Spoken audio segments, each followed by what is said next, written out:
How to pin multiple locations on Google Maps. Welcome back. In this tutorial, I'll show you how to pin multiple locations on Google Maps. This feature is great for planning trips, organizing deliveries, or simply keeping track of your favorite places. So let's get started.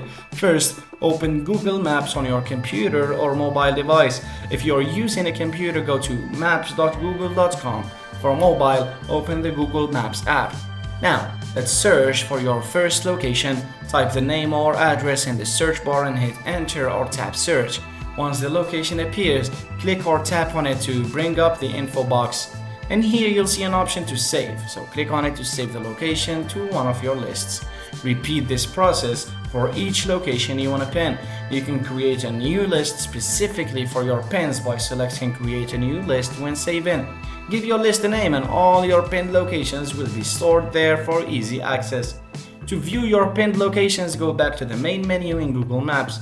Click on your places and then navigate to the Save tab. And here you'll find your lists and can easily access your pinned locations.